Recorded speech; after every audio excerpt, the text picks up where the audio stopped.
so much. Let's go ahead and get started. Good morning. I hope y'all are doing well. We are so pleased to have everyone here with us. I'm Sarah Gorman, Upper School Counselor, and on behalf of the PA Counseling Department, I'd like to welcome you to today's Coffee with the Counselors event on learning differences. First, I'd like to acknowledge and thank the phenomenal team of professionals that make up our counseling department. I think they might be scattered all around. Early childhood and lower school counselor is Janet Duty. Middle school counselor Corbin Bach. And 9th and 10th grade upper school counselor Susan Kohler. And we also have on hand our fabulous team of learning specialists. We could not support our kids with learning differences without the hard work of these individuals. So from early childhood, Brooke Bale. Lower school, April Phillips, Aaron Hernandez, and Emily Witten. Middle school, Amber Hawkins. And upper school, Melanie Henner. So today's program will be in a panelist format, and we will first start by welcoming our three local experts, Dr. Sabine Falls, Katie Mullins, and Kimberly Newton. Thank you all for joining us today and to share your experiences and advice. So let's start with each of you introducing yourselves, providing some context regarding your professional experience, and any initial comments you'd like to make regarding our discussion today. Yeah, do you hear me? Is that okay? Yeah. Okay, I'm Sabine Falls. I'm a clinical psychologist. I've been working in this field for many, many years. I don't want to say how many. I know actually since I've been working in Arkansas since 1998, doing evaluations and assessments for children, but I also do some, and more recently, more of counseling and therapy services. Right now I'm splitting that 50-50 with RISE, Counseling and Diagnostics, which is part of the Pediatrics Plus group. Yeah, I don't know, I think that's it. I've worked in small towns in Arkansas, and I have been in Little Rock now since I think 2007, so that's a long time. Hi, my name is Katie Mullins. I'm an LCSW. I also work with Dr. Falls at Rise Counseling and Diagnostics. I am the clinical supervisor there as well as I treat. So I split my time between supervising and then treating as well. I treat children, teens, and families, and I have a lot of experience with a different array of diagnoses and with populations and in different settings. Hi, I'm Kimberly Newton. I'm the Director of the Evaluation and Resource Center at Access. In addition to the supervisory role that I have there over mental health therapists and academic therapists, I also still continue to do comprehensive evaluations and diagnosing a variety of learning differences.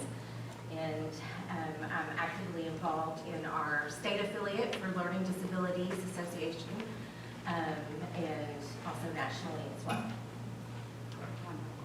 Thank you. So panelists, I have a selection of questions that have been contributed by parents and teachers. I'll pose the question and I'll leave it up to you to decide who to first respond, and you can all add in your thoughts as you desire. And Dr. Falls is ready with some notes. I just have the notes, not so that I don't talk so much.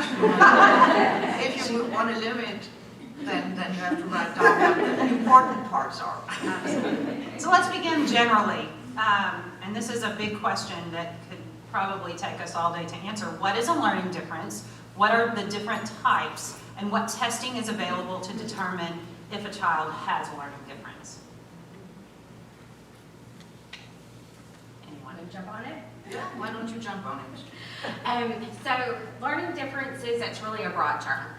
And that would include specific learning disabilities like dyslexia, dysgraphia, dyscalculia.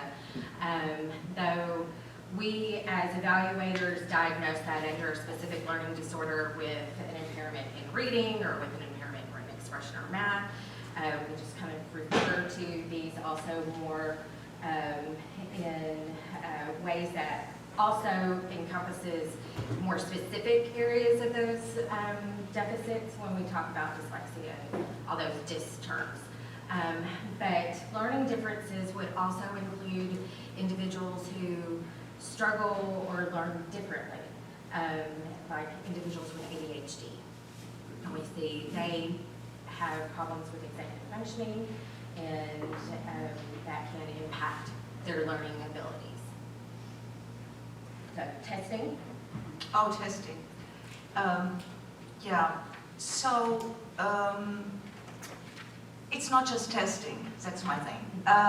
So to diagnose a learning disability, be it in reading, writing, and math, or ADHD, so the whole area of what we call neurodevelopmental disorders, which means these are disorders that are not brought on by bad parenting, too much TV, parents don't have enough books, or anything like that. We can see these differences very, very early on in toddlers, even certain science. So they are neurological in origin. And to assess these, we do some testing, and that's important, but also very important is what the parents tell us. You know, what your experiences are, what you see in your children, what they struggle with, and then very importantly, the schools, the teachers. What do they pick up on? Because the testing, these are numbers and they're important, but a diagnosis is really looking at all different kinds of data, look at observations, and I know the teachers probably get annoyed when we send them another questionnaire, but I can promise you we really look at those, and this is a big part of our assessment. So, diagnostic interview with the parents, a battery of tests, information from the school, and then clinical observation in the office. And then what specific tests we use, I think that would be, I mean, I can talk about that, but that would probably be a lengthy, unless you want me to talk about that. Well, Kimberly mentioned something that I think would be wise to delve into a little further, executive functioning. Could you explain that? Your executive functioning skills include your working memory, how well you organize, how well you get started on tasks, those who procrastinate and to struggle with that aspect of executive function. Even your ability to sustain your attention and focus. You know, are you able to stay on top of a task without letting something else pull you away from it? Those would include those executive functioning skills. We know ADHD is an executive functioning disorder, but there are other areas that can impact your executive functioning, like anxiety can impede someone's ability to be attentive and stay on task. Excellent. For parents of younger children, it can often be difficult to decide when to give a child time to develop and when to intervene. So if parents have concerns, what are their first steps to helping their child? And if they suspect a learning difference, at what age do you recommend that evaluation process? Go ahead. Okay. So it's true. I mean, children develop at different rates, just like with height. You know, some kids are very tall at 3, but not necessarily the tallest ones at 6. So our thinking skills, our cognitive skills, our ability to function develops not in a linear way. So there might be the possibility that this child is just overall immature and it will catch on or catch up. However, that's a risky assumption because we also know that early intervention is crucial, and the earlier you intervene, the better is the outcome. So if it's possible, you'd rather want to catch it early and intervene, and then maybe if the child is in second grade, you know, you don't even see a difference anymore in their performance. And there are, as I said earlier, there are, for example, for dyslexia, there are red flags that you can pick up on early, even before the child learns to read. You know, and I can talk about these if you want me to, but they have to do with language, with articulation, with phonological awareness, and to have that checked out, wouldn't hurt, and even if then the evaluator tells you, no, actually that is still well within normal limits. But I think that's a decision, do you want to err on the side of caution and catch it early, or do you maybe want to miss something that you should have addressed earlier? And I sometimes see high school students, or maybe not high, well, I did see high school students, but oftentimes third, fourth, fifth graders who come in and they clearly have a learning disability, and they're super smart, so they were able to compensate for it. You know, they worked through that, but they had to always run on all cylinders, you know, and they're very exhausted at the end of the school day, whereas an earlier intervention could have made it much easier for them to be successful.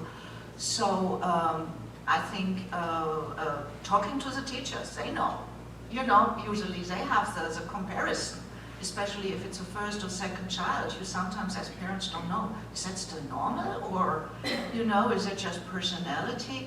But teachers, they see a whole, they know that age group and are probably able to tell you better, is that still within normal limits, or is that something you should at least have looked at? And maybe it's nothing to worry about. And there are certain areas that we know are already at risk. Those individuals who have a history of developmental delays, Dr. Paul has mentioned even those language disordered individuals, children with fetal alcohol syndrome are at risk for learning disabilities.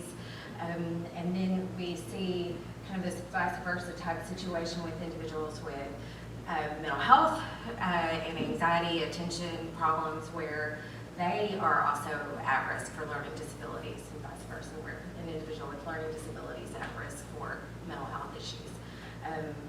We can look for those red flags and see, you know, if they're struggling with learning their sounds, are they struggling with remembering sight words or sounding out those words as they're learning to read?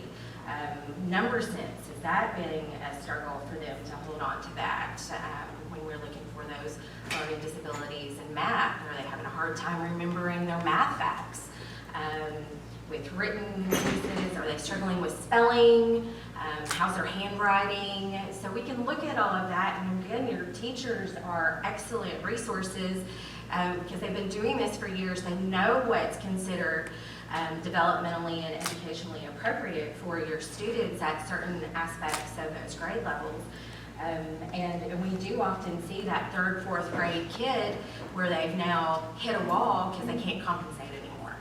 And so that's pretty standard time where you might diagnose, but you know, we can diagnose earlier. And if they are at an early elementary grade level or beforehand and we know they're at risk, you know, we can still assess and refer to them at risk. And you can now go ahead and start intervening in those areas that their deficits are in. Y'all touched on this a little bit. Sometimes learning differences are not identified until a student begins struggling in even middle or upper school. So at that point, what red flags should parents of older children look for, and does a late diagnosis have any impact on the student? So again, those red flags, if they've gone undiagnosed and they've been able to compensate all this time, you oftentimes might see where the grades start to decline. They might even struggle with their self-esteem. They're having a hard time in the classroom. They're struggling to get their homework done, reading slower. You know, I wind up always going back to reading issues because that seems to be the biggest one that everyone's focusing on. They're having a hard time getting through assignments, getting through their classrooms. Those older students, I think we see a lot of where now they're having a hard time comprehending information. So, you know, as we know, children are learning to read in those early elementary years, and then we do this switch from now we're learning to read to reading to learn. And that's when that information starts to become more complex, and then our students who have an underlying learning disorder oftentimes hit that wall, like I mentioned before, and they're having a hard time weeding through all of that. and maybe Katie wants to talk, I mean, Kim touched on that oftentimes when kids have this experience of just having to always work twice as hard as the others.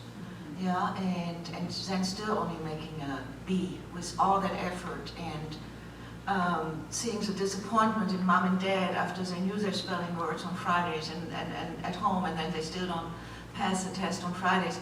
That does have an impact on self-esteem and how they feel about themselves. And sometimes you see in the middle school students that just start hating school. Yeah, you don't know why, but they don't want to go to school, they hate it. And that can be due to anxiety, self-esteem, and that's maybe something that Katie would be able to talk about. How do you pick up on that? Yes, you are reading my mind. Here's the question. My child has a learning difference, but I'm also noticing changes in them socially and emotionally due mental health issues, and I think we've already kind of touched on this. Do they, like anxiety or depression, do they sometimes coincide with the learning difference? And what suggestions do you have to address my child's emotional well-being in the face of their academic struggles? So boom, here you go. This is my area. Well, absolutely. I do think that anxiety and depression do coincide a lot with learning difference. I think as parents, the biggest thing to know is like the warning signs. So like the subtle signs of anxiety and depression. That could look like your child is more irritable than normal, or they're angry, or they are not getting good sleep. They are not, they're saying every morning like, I'm sick, I don't feel good, my stomach hurts. These are all common signs of, like subtle signs of anxiety and depression. The more common signs, of course, are your constant worrying, your low mood, not enjoying things, avoiding school, or just, like I said, overall like acting out behaviors. Those are all signs of anxiety and depression. I think some of the strategies that you can really do is like set a structured schedule or a routine in the school days. So like what that would look like is making sure that your children are eating really well, because that's important. They get hangry if not. Making sure they're sleeping well, making sure that you're giving them time in the afternoons to have time to do their homework, where they can take breaks if they get overwhelmed, or also, you know, that you have limited distractions too. That could be really beneficial. Another thing that I always say is like check in with your kids emotionally. So, you know, you want to make sure that you're telling them like, I see you struggling and I'm here for you. Like, I want to support you in whatever way I can. And what that will look like for little kids, that could be, you know, you play with them. So that you're playing a board game, or you're playing whatever they enjoy doing. That could be Barbies, that could be playing basketball. But you find what makes them click and you play with them there. It's not just going to be, how was your day at school? Every time they're always going to say, fine, great. They don't really want to talk about everything that happened at school until they're doing something they really enjoy doing. A lot of times too, with older kids, that would look like taking them out for ice cream, just one-on-one time, to really let them know like, I'm here, I support you, and let me know what I can do to help you as your parent. That would help. Were you about to say something? Oh, no, sorry. I was going. I was flowing. No, I just want to say one thing that's I feel very passionate about, and there's the learning disabilities, learning disorders, but then there's ADHD, and learning disorders, they can oftentimes lead to anxiety, sad mood, low self-esteem. With ADHD, I think even it's part of it. It's not just, and ADHD is not just an attention problem. You know, calling it an attention problem is actually doing these kids injustice, because that's like calling the flu a fever disorder. That's just one symptom. ADHD, if a kid has moderate to severe ADHD, that impacts every part of their life, so to speak. It's not just an academic thing. It's not just a disorganization in the room. It impacts them socially, and it impacts them emotionally and behaviorally. And so this emotional dysregulation, the impulsivity, these things we need to be, as parents, aware of. And if we want to support our kids, and that touches a little bit on what you said, is making sure that we know, that we are always aware they don't do that on purpose, and have compassion and That does not mean that you're not making them accountable. That's a different thing. Yes, you still have to make them accountable, but they don't do that to annoy you. Yeah, they don't do that to be defiant. And I think that compassion and that understanding of what all levels are involved when a child has ADHD, that is very important to be a supportive parent. Absolutely. I think that also touches on the importance of disability awareness. Not just for our parents, obviously a big part of what we do is psychoeducation, to explain to a parent, this is what your child has a diagnosis of, this is what this means, but the individual also needs to have a level of awareness of what that means for them. What does that look like? Why do you have struggles with learning? Why is reading hard for you? This is why. And you know, I hear parents ask a lot, okay, I don't know if I want them to know they have ADHD. I don't want it to be used as an excuse. We don't do awareness in order to provide a crutch. We do awareness for exactly that. It's awareness. It allows somebody to have that understanding of why something's so difficult. And it also helps with buy-in, especially on your older kids who have a diagnosis later on. They have an understanding, this is what's going on, and these are the strategies I need to help me improve in that area. I'm writing down all the notes over here. And y'all are making my job easy because every question leads into the next. Let's talk more about children with ADHD. The parents of those kiddos are often faced with a difficult decision regarding treatment options and would love your opinion. So what are your thoughts between using therapeutic strategies and medication to manage a child's symptoms, and what should parents do if one approach or medication doesn't work?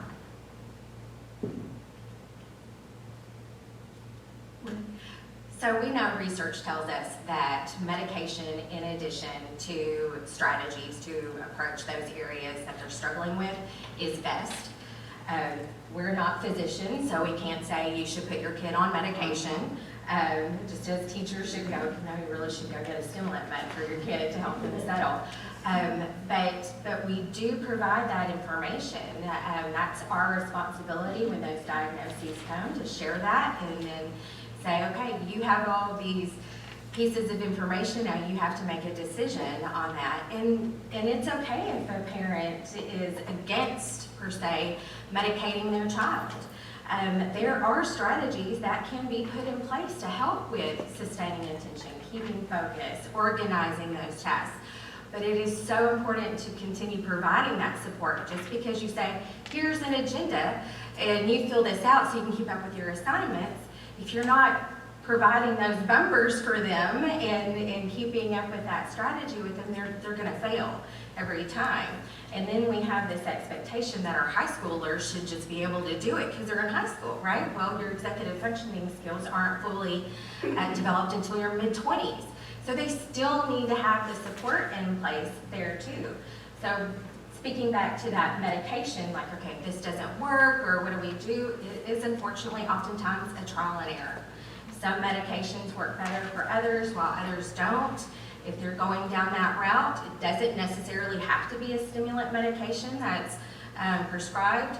It all is also very important to consider anxiety. If another issue is anxiety related, maybe that's where the treatment needs to come, not just again in mental health or strategies, but thinking in that line for medication as well.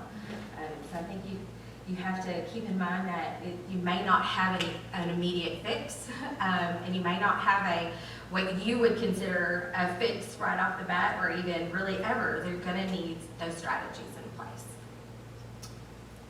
Yeah, if I can add. Absolutely. I mean, I just did recently some more, I do try to stay updated with the most recent research on that, and maybe it's sad, but medication is the best treatment for ADHD, period. Yeah, so if you really want something that research has shown that works, it's medication, and it's primarily the stimulants. And so we're talking Ritalin, Adderall, Concerta, Focalin, these groups.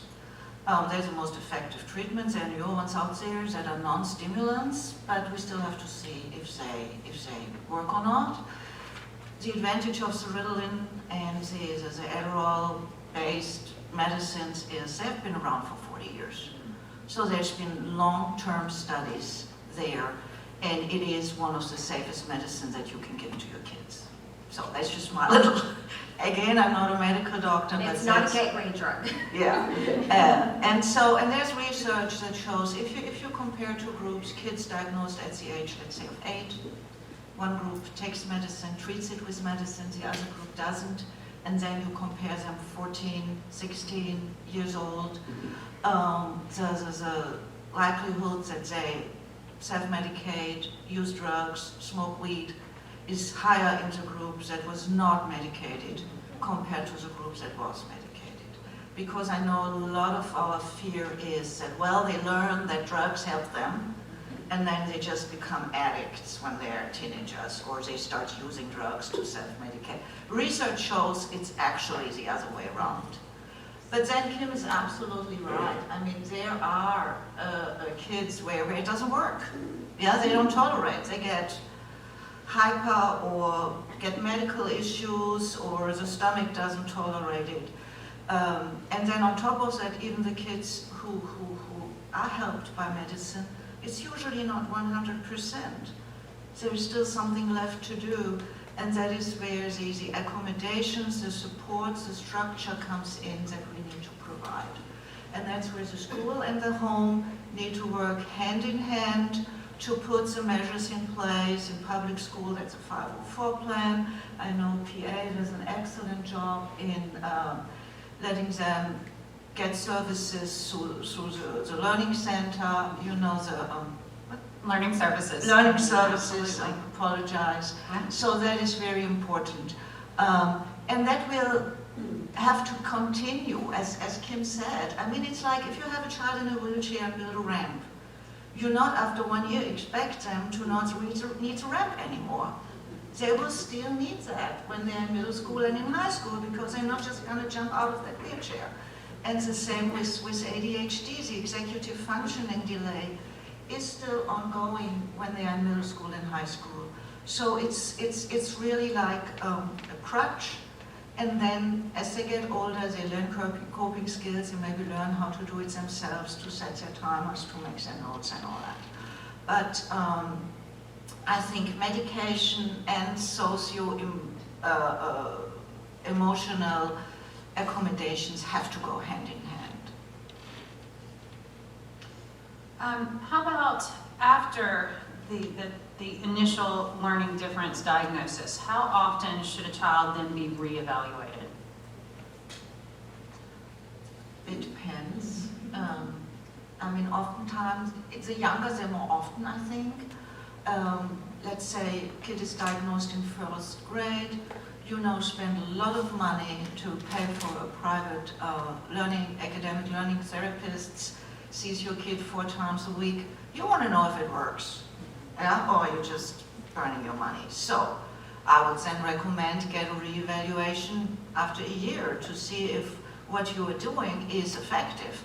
And that doesn't have to be the whole thing. I usually would not necessarily have to redo certain parts of testing that are not likely to change. But you want to look if their reading is getting better and their phonological awareness is getting better. Now, if they're 15, then, you know, I think it's 3 years that it has to be updated to still be eligible for accommodations and ACT, SAT stuff. Is that right? Yes. Yes, you know better than me. And we do typically say every 3 years or so to update that information because, again, you have to take into consideration as they're advancing in grades, their needs are going to change. So we need to update those accommodations and suggestions based on what their needs are. And like Dr. Pauls was saying, there may be a progression in those skills. So, for example, with dyslexia, oftentimes we'll see those students who are improving in those decoding skills, but maybe reading comprehension is becoming more of an issue now. And so now we need to really look at, okay, what are those deficits about? Here are some ways that we can approach those areas and provide support for them. With junior high school students, you need to take into consideration as they're coming up on high stakes testing and if they're needing accommodations. then they definitely have to have a recent or current evaluation, and typically those entities consider an evaluation current if it's within 3 years. There is misinformation about individuals who have never gotten accommodations before to not be able to get them on high stakes testing. That's not necessarily true. You may have to go through an appeal process, but children and students are diagnosed sometimes in high school, junior high, and later in life, so they wouldn't have had those accommodations in place. So that's where you want to pull in your school counselor, or maybe even your evaluator might need to help with getting those accommodations for the ACT, SAT, or whatever high stakes testing. And then of course, as children go into higher education, when they have a current evaluation, that can follow them so that they're going to continue to be able to get those services. And then they still have high stakes testing. You still have the GRE or the MCAT or the LSAT. And those individuals who have had those diagnoses before, they still are privy to those types of accommodations in place, and they should have them. Absolutely. Susan, do you want to add anything? She's not a panelist, but she's the one, our accommodations person who deals with all of that, with testing. And I am seeing where ACT has become much more strict over the last few years with who they give their accommodations to.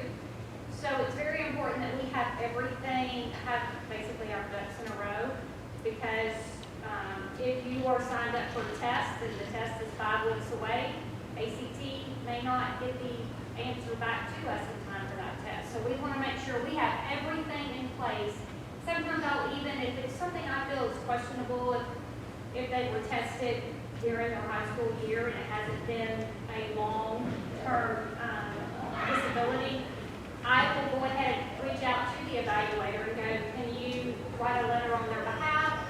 I'll ask the learning specialist, can you write a letter saying what you're doing currently? And then I write one explaining why they were tested and how we have seen a trend, and we decided it was time to reach out and they hit the wall.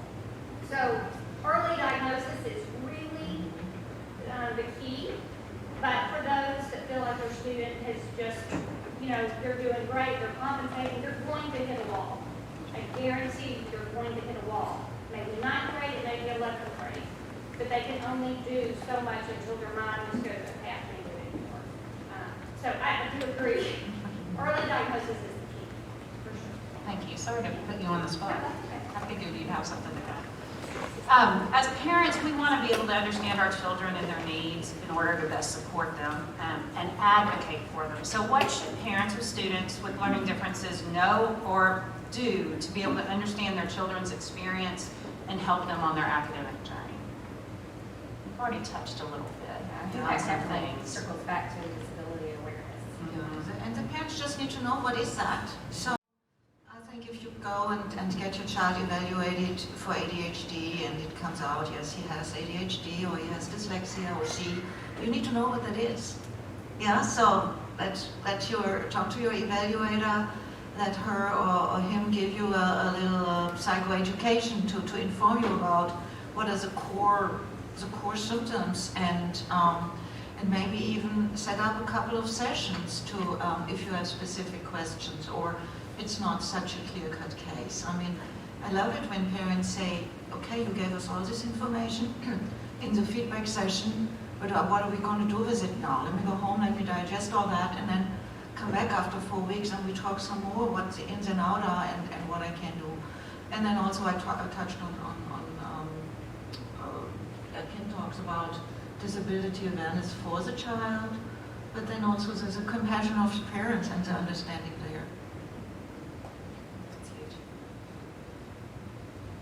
All right, at this point, I think I'd like to open up the floor to questions from the audience. You can address to specific panelists or all three, and you can yell out, or I have a mic and I see a question. Do you need a mic? No. I happen to have a child who was diagnosed late, and she did therapy, she did medication, she hates therapy, she hates medication, but she's high functioning 2 o'clock in the morning, she's up deciding to do laundry. Or, you know, going to bed right after school because she was up at 2 o'clock in the morning.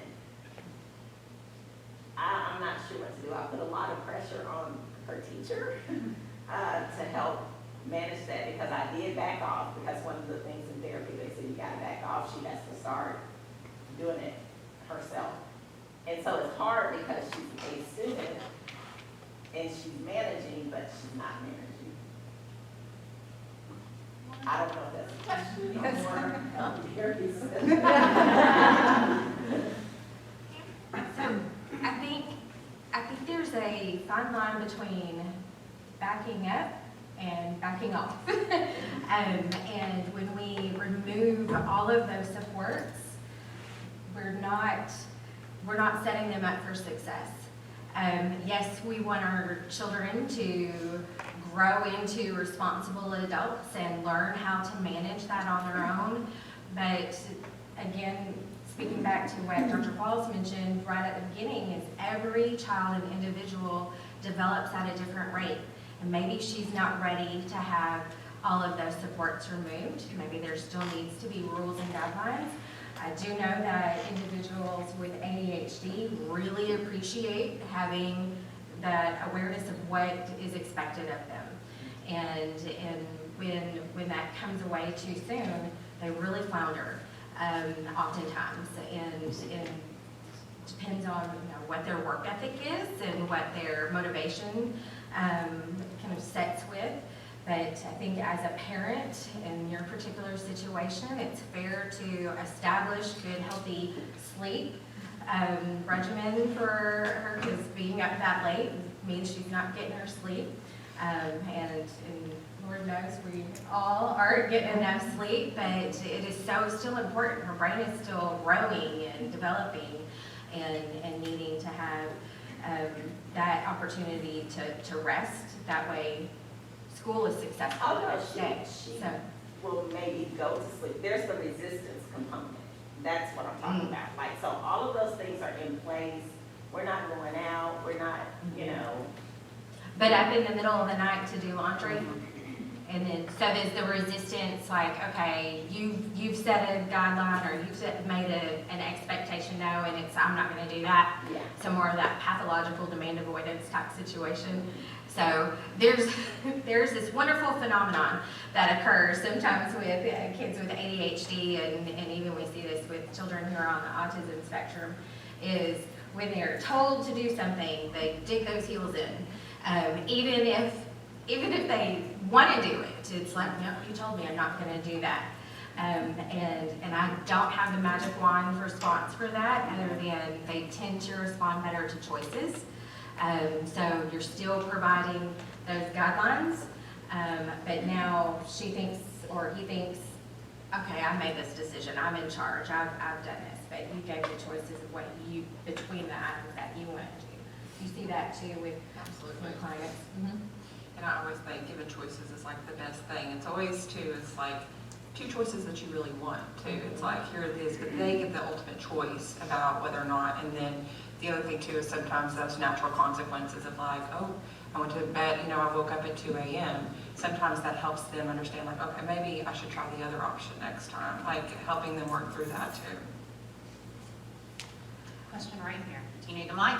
No, I'm good. I'm loud. Okay, so I have a child with ADHD medicated. She goes to school here, obviously, but for her, we do not have any kind of accommodations for her going into school.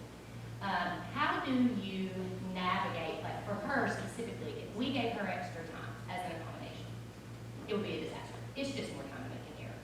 So how do accommodations differ for the child? How do you decide what works best for what child? What does that mean?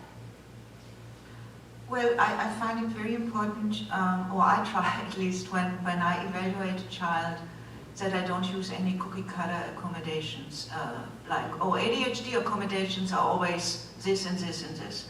Because, as Scarlett said, it's different for every child. For a lot of children, more time on a test just means more time not to get started. Mm-hmm.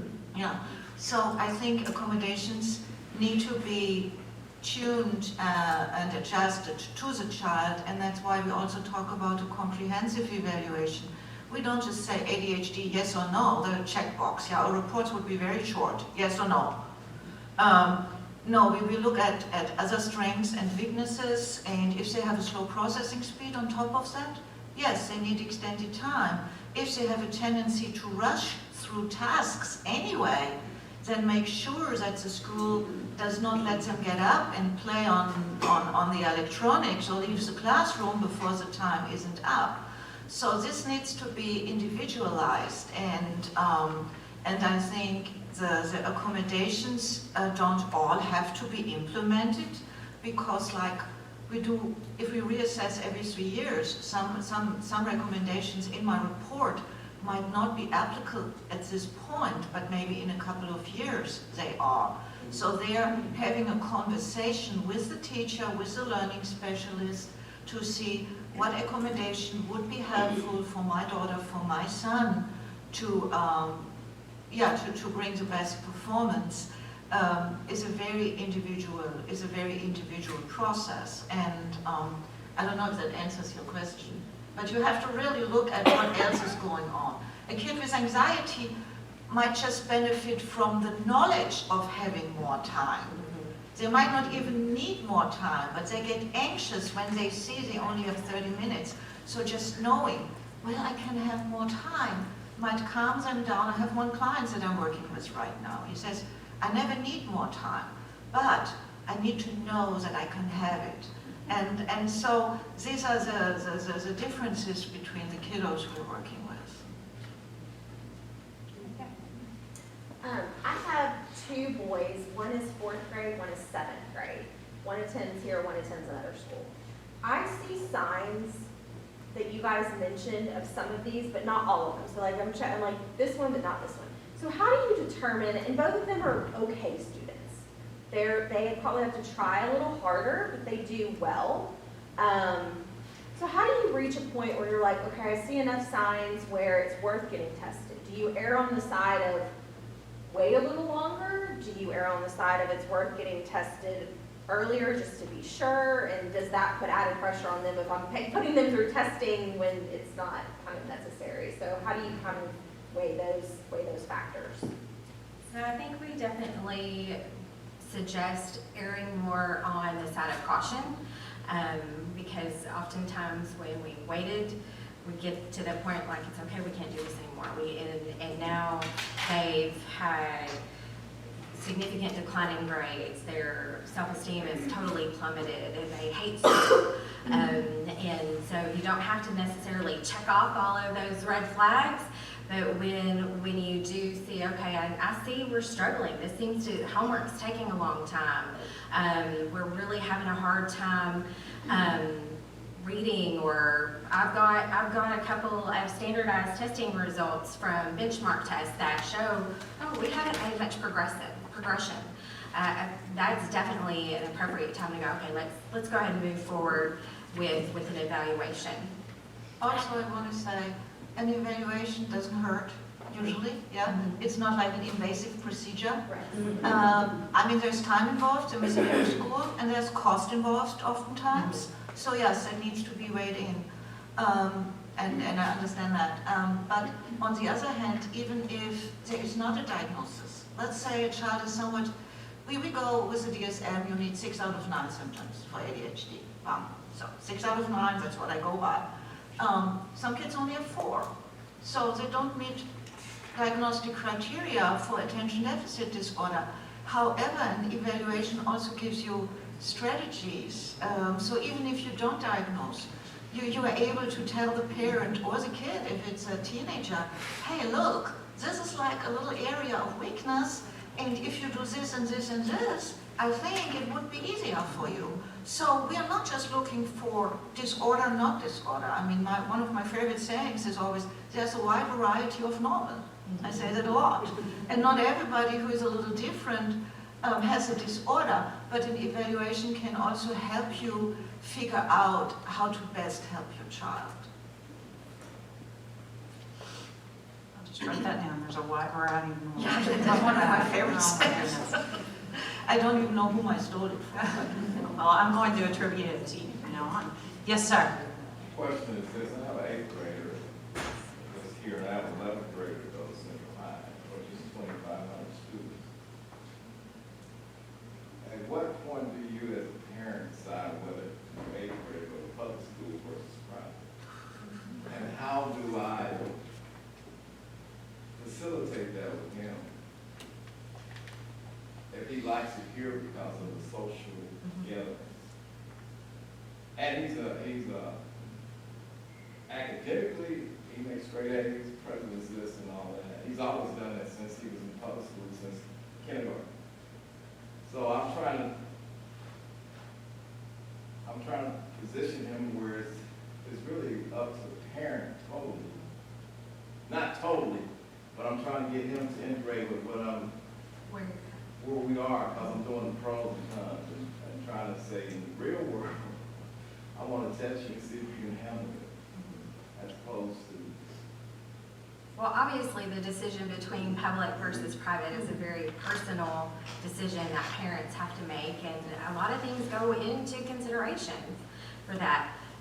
Not just the social aspect, but financially, obviously, what types of services that they have available to them at their school versus a public school setting too.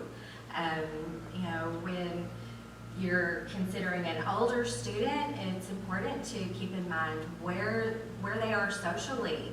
You know, transplanting to a new school can come with some struggles. You know, if we're going from a place where our big social group is and moving to a school where I don't really know many people, then you may see some major emotional struggles occur, and even grades can suffer at that point.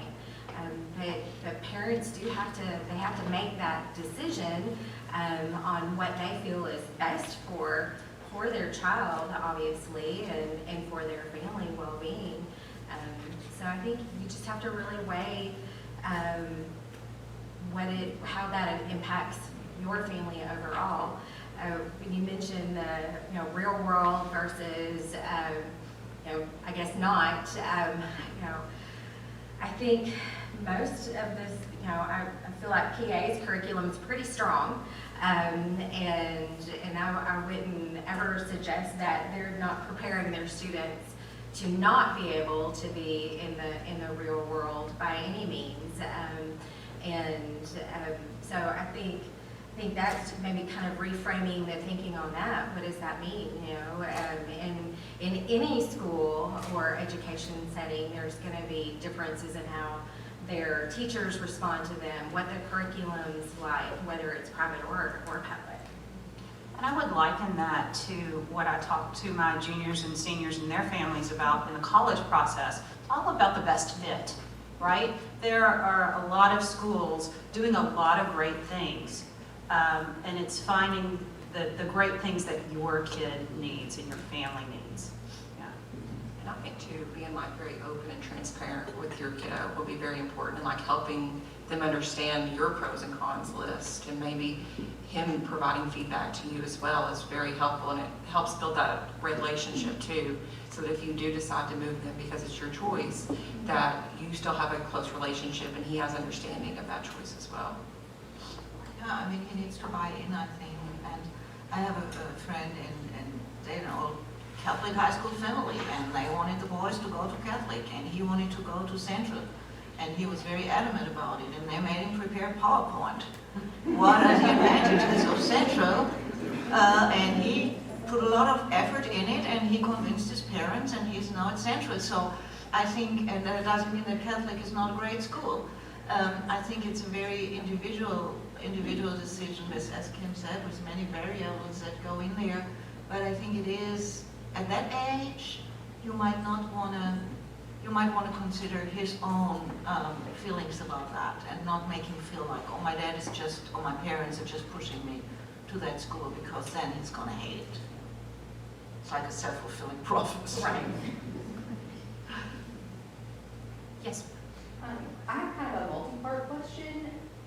So the first part would be, what kind of any consideration do you give to the hereditary aspect of a learning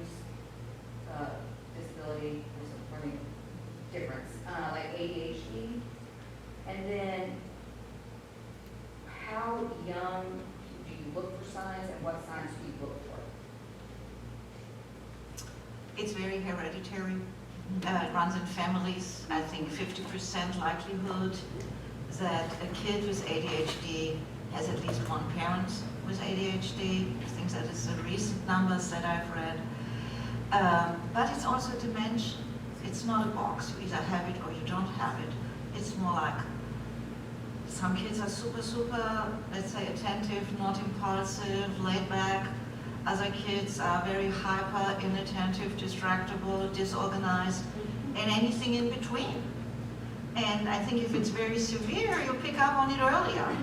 And when it's very mild or when it's more the inattentive type, it might not jump out at you, and you might only pick up at it when they are maybe in second grade or in third grade, especially if it's combined with anxiety, because then they want to do well, they want to please, they want to be the good kid, and they just put a lot of effort into not being impulsive, and they can hold it maybe until 3 o'clock in the afternoon, and then, you know, it's gone.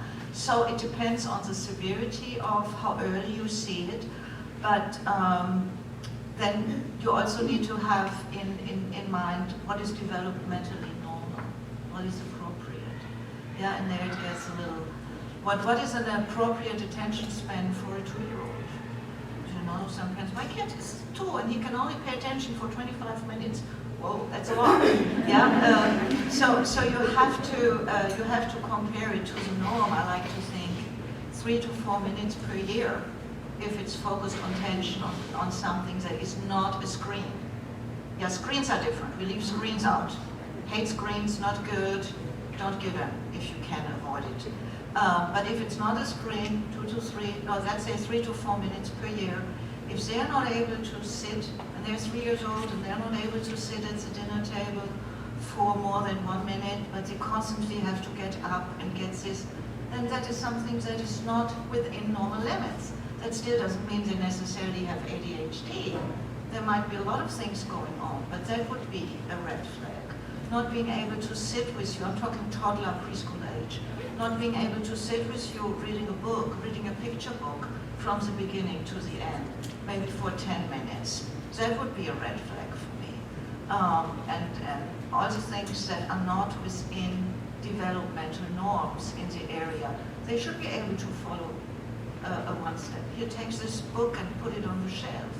If they walk to the shelf and drop it because they get sidetracked by something, that is not developmentally appropriate for a 4-year-old. So these are the things I would be looking for. I don't know what you think. Well, the hereditary component is definitely huge, not just with ADHD or mental health issues, but also with learning differences as well, and specific learning disabilities. I mean, that's why we do a diagnostic interview. That's why we gather so much information. We have to gather that background information. I've had parents say, well, why do you need to know that? Well, I need to understand your medical history, your family's medical history, because we take all of that into consideration when we're making a diagnosis, when we're doing our evaluation. You know, it's helpful to be aware of what type of birth history that occurred, the pregnancy history, what type of, there were any medications or complications during labor. All of that plays into what could particularly be going on with your child or student if they're having some delays or struggles. We also not only just look at that hereditary component, but then obviously their development, like Sabine was mentioning, is, you know, we look at, okay, what would be considered developmentally appropriate and what versus not. When we look at timelines, there's always discussion on how early somebody might be willing to diagnose ADHD, that it can be diagnosed as young as 4. There are camps that will say, oh, it can't be diagnosed until they're over 5 or at school, and that's not true. You know, when you have those issues and criteria that are met and you're able to see that and that a diagnosis is appropriate, then obviously they can have that diagnosis as early on.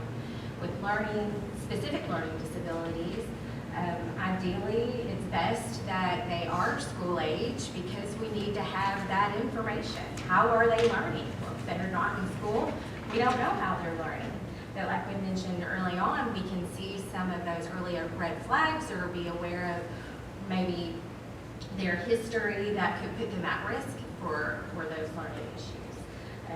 So that just kind of goes back to what we were saying before. We may not necessarily diagnose at an early age, but we can provide even those suggestions and strategies in place to help them kind of bridge those gaps. My son he'll be 3 in December, and after seeing some stuff, so, and I mean, I know he's 2.5, and I have another child, so I know what's normal, appropriate for a 2.5-year-old. I'm just seeing some stuff like socially and emotionally that are red flags to me, and his dad was diagnosed very young with ADHD or ADD or whichever one.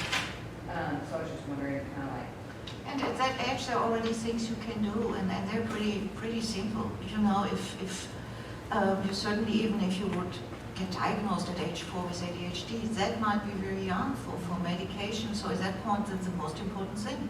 Enough sleep. I cannot stress that a lot. And I think especially in America, we sometimes don't know how much sleep a kid really needs. 8 hours is not enough. It's not. It just isn't.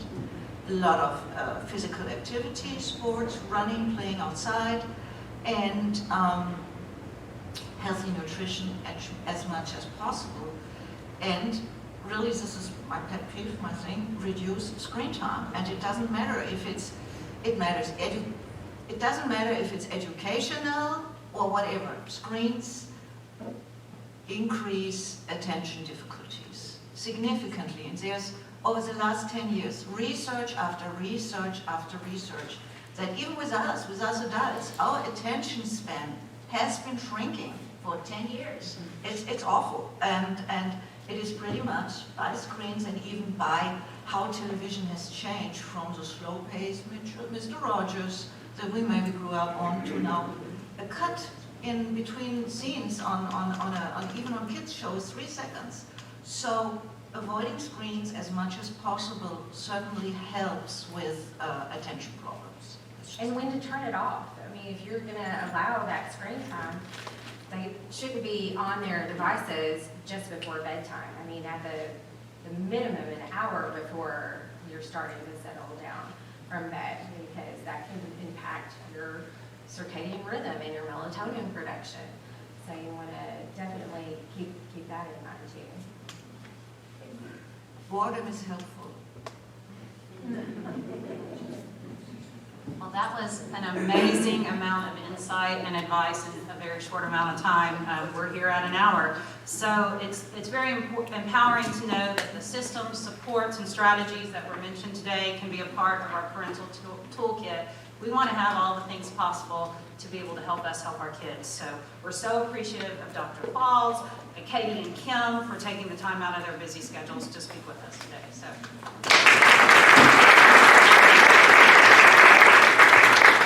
And also, please know that as your school counselors, we are always here for your children and family to help you with academic strategies, provide a list of therapists or evaluators, connect you with the division's learning specialists, and in the case of upper school students, apply for testing accommodations. So do not hesitate to reach out to Jana, Corbin, Susan, or myself if we can help you in any way. And we all know it takes a village, right, to raise that child. So we are super committed to supporting our PA families as at those ups and downs of child development, academics, all of that goes into play. So thank you so much again for your attendance. We hope you found the content of today's event meaningful. Make sure you signed in at the front table.